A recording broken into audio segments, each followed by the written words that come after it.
Good dogs. Well behaved dogs. We're heading down to the hay barn. It's good healing nut. Come on mate, keep going, you're going well. Who says you can't teach an old dog new tricks? He heals pretty well. Well, Poe always on the prowl for a rat. Smell a rat, do you, Poe? Hey? Come on. I shot most of the pukekos that were hanging around there because they were killing the little scalp ducks. And look, there's one that's got one baby. Bloody sad, isn't it? She had about 12 and the pooks have killed all of her babies. She's got one left. I'll tell a lie, I found one over there by himself. There's another baby there, far from mum. So 2 babies lived. Little wee baby there going along. And hopefully that'll last. Come on, Poe, let's go, mate. Come on. Oh, these guys here. Where's their mum? They look like mallards. They don't look like scalps. Where's their mum? Yeah, they're new. Where's their mum? No, I don't think they are mallards. I reckon they're scalps as well. Happy days. Shooting those pukekos paid off. I thought they'd all been killed, but no, those are wild as well. They're the native duck. They're a long way from their mum. There they are there, and their mum and dad are way the hell down there. I'm pretty sure they're from the same parents. Right down there. Yeah, no, those are they're scalps. They're on a little mission. Oh, that's bloody good. Yeah, I shot a handful of pooks. Paid off because the pukekos were eating them. Little ducks, duck diving, cute little bastards. Well, that has made me very happy because I have been shooting the pukekos because the bastards have been killing. Those ducks have not been able to have their ducklings most years. I shot all the pukekos last year around there, and it was the first time that their little scalps made it, and the population's coming back up. The pukekos decimated them and they were unable to fledge. They didn't fledge their ducklings. Anyway, brothers and the occasional sister, we'll head on down the hay shed and we'll have a catch up because it's been a while. I've just been telling throwback yarns, but we need to have a catch up in general. Today's theme is no good deed goes unpunished. There's me hay, it's money in the bank. Not that I've sold a bale yet. During Christmas time, we had a lot of people come up to the house and visit me. There's always that time of year. People, they think, oh, I'll go and see old Clay. And I'm very good at saying no, sorry, because I like my space. There was one guy that came to me, though, however, that I've been chatting to online. I liked him. He was skinny as a rake, like me, another beanpole. And he'd got a couple of dogs that weren't going particularly well. And he said they'd been catching pigs for the last guy, but they weren't catching them for him. So I wanted to sort of see what would be wrong with his dogs or what he might be doing that could make it better for his hunting. So we sat down, I made him a brew, and we really got on well together, actually. An awesome guy. He doesn't know me through this channel, he knows me through my main channel, the Clay Tall Stories channel. But we got chatting, and after a while, little things, cracks started to show, little things, and he said, look bro, I need your help, but I'm just stonked here. I don't know what I'm doing wrong or what's going on. Could you give me some tips maybe on how I could do better with the dogs? So I said, well, tell me how you hunt. He said, well, he had a typical Hilux, nice Hilux, quite an old one. I like the old ones. Bit of stuff on the bonnet. He said, well, put the dogs on the bonnet, drive through the forestry, they jump off, and sometimes they catch a pig and sometimes they don't, but I'm not really getting much. And I said, how much walking do you do on the trails? He goes, oh, do a little bit. And I said, okay. I said, your dogs, are they fit? And he says, not really as fit as they could be, but that's just through probably lack of hunting on my part. I said, okay, well, there's something you could work on. I said, what about your own fitness? He goes, oh, average. When people say to me average, often average means less than good.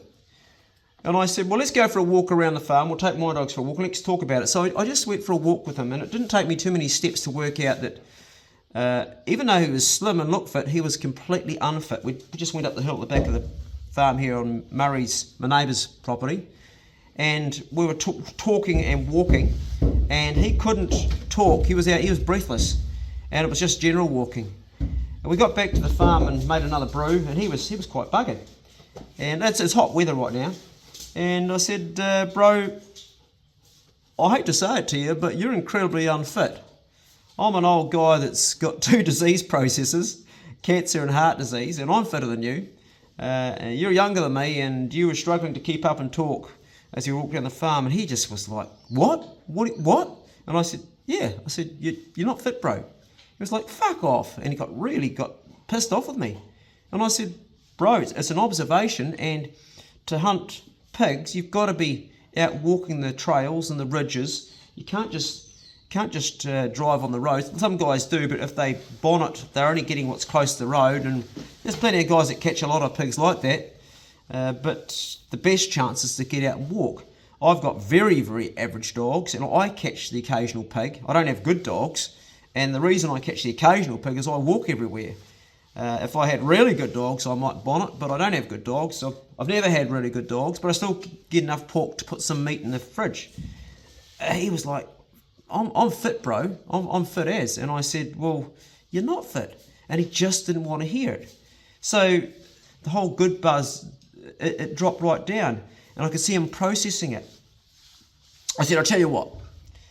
If you are as fit as you say you are, just start off doing a little run, and don't do too much because you don't want to do any damage to your legs. You don't want shin splints or ligament damage, but just start off doing a 2k run each night with your dogs. Take them on a lead, and if you haven't got a farm like I've got to walk around, then find a place where there's no other dogs, preferably, and just start doing a 2k run, and just up it till you can run comfortably 5 to 10k with your dogs. He was like, what, 5 to 10k? I said, yeah, well, your dogs in a day are going to do double that if you're hunting, and you need to keep up with your dogs. And he was just like really not taking any of it on. Anyway, he left the property, and I got a really rude message back from him this morning, which prompted me to do this. You don't know what you're talking about. You haven't got a fucking clue. Your dogs only catch suckers and sows, which I'd agree with. him. I'd say he's right. They pretty much do. I should have known better than to ask for your help. What else did he call me? He called me arrogant and opinionated. Well, he's actually right there. I am, on the second part, I wouldn't say I'm arrogant, but I'm definitely opinionated. I've got my opinions, and they're not always right. And it really left a sad feeling in me that I couldn't help the guy, and also that he was unable to hear what he needed to change. I've had the same thing with people that have been overweight, that I've said, look, you're carrying an excess amount of weight, bro. On the hill, you're going to need to shed 20 kg or 30 kg because you're at a disadvantage, like you're carrying around a rucksack. This guy's problem was he was just bone idle lazy and didn't do the work for his own fitness. You've got to be fit. And now our friendship has tilted, and I just wrote back to him. I said, I just apologised. I said, I'm sorry. I'm sorry I upset you, but in my opinion, you're going to need to get yourself fit, bro, and I hope this doesn't hurt our friendship. And I guess what I've learnt from this is you've got to be careful of who you try to help, because sometimes the people who you try to help can turn out to go from being who you thought was a friend to being an enemy. So choose wisely. And I feel like I've been punished for trying to help him, and I probably could have been more diplomatic about it, but there's no other way I could see. Anyway, that's my bro check today. Thanks for giving me your feedback about the throwback videos. It's good to get your feedback, and because of your positive feedback, I'm going to do more of them. I've got so many adventures in my life, and I'm one of those people who's blessed with a very good long-term memory. I wouldn't say that I've got a high superior memory like some people that can just photographically remember everything, but I can certainly remember a lot of my old days. My memory is so good that I can remember, my first memory in life is when I was 18 months old. I was on my grandmother's shoulders. My brother Tristan was being born. We're in the Nelson Hospital, and I can still clearly remember the varnished walls passing by and seeing how shiny they were and think that's amazing. It also hasn't served me well. I've got some really, really bad childhood memories of things that happened which I wish I didn't remember. That's the downside to it, but I've got a really good long-term memory. But what I do have is a very, very shit, below average short-term memory since I had cancer. Because when I had cancer, I woke up at the end of the operation, and I woke up telling the surgeon and the anaesthetist to kill me because I was in so much agony. It should never have happened. And so they gave me a drug. I think it's the same drug they give women that have pain in childbirth. And they gave me this drug. They administered it to me, and all it did was it fucked up a lot of my short-term memory, but I could still remember the trauma. So I had to have what they call trance therapy to try to reverse it. And I was looking on my medical notes the other day, and it says in 2019 that I suffered depression, which is absolute bullshit, and I want to talk to my doctor about that. I did not suffer depression. I suffered traumatic experience. I was never depressed about it. Anyway, that's probably another story for another day. Oh, is it? They're in the mailbox for old Damo. Damo, if you see this, it's for you, mate. This mail's still coming here. Damo came and saw me the other day. It was bloody good to see him. Anyway, I'll bugger off and leave you guys to get on with your day. I hope you enjoyed this yarn and you took something from it. Let me know what you'd like to hear in the future the most on the Brocheck Club, because the throwbacks, for some reason, went really well.